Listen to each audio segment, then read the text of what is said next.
Hi everybody, it's Honest John again. Now usually when they report about Donald Trump's bankruptcies, the number that they use is 4. They say he has declared bankruptcy 4 times. The actual number is 6. And the reason why the number 4 is used so often is because in 1992 he declared bankruptcy 3 times. Each time a different Trump entity went into bankruptcy. They get all lumped together, but it was 3 separate bankruptcies involving 3 different Trump businesses. There have also been a lot of times when Trump businesses have simply failed and there was no bankruptcy proceedings. He simply stiffed his creditors. Now, I don't know what Trump's credit rating is, but the fact is that he's been blackballed by most of the major banks who they just simply won't do business with him. They got tired of losing money, and so they won't invest with him anymore. So he turned to Russia. Now, Trump has been doing business with Russia since the 1980s, but at this point, Russia is the only game in town for Trump. As a matter of fact, there's a quote by Donald Trump's son, Donald Jr., says, "Russians make up a pretty disproportionate cross-section of our assets.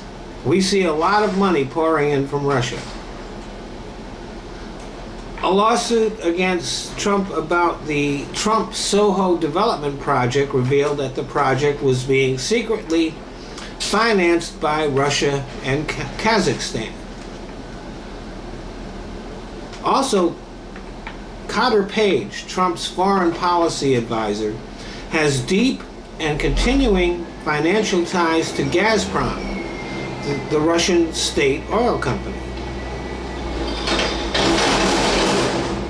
So even though the Trump campaign had very little to say about the extreme right-wing GOP platform, when they tried to put in a plank supporting Ukraine against Russian aggression, the Trump campaign had it taken out.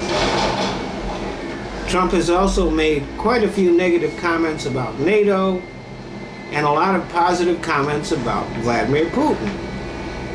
He has even said that the U.S. might not defend NATO states in the Balkans, something that pleases Putin greatly.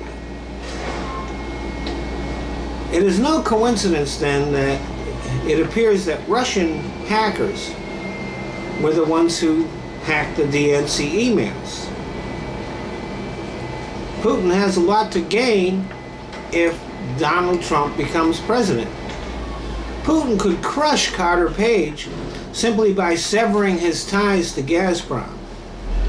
And as for Trump, well, he's made a big deal about Hillary Clinton making speeches on Wall Street and calling that a conflict of interest, which I think it is. But if Trump were to release his tax forms, we might learn that he is depending on Vladimir Putin for his financial survival. And that, my friends, is a conflict of interest. Thanks for listening.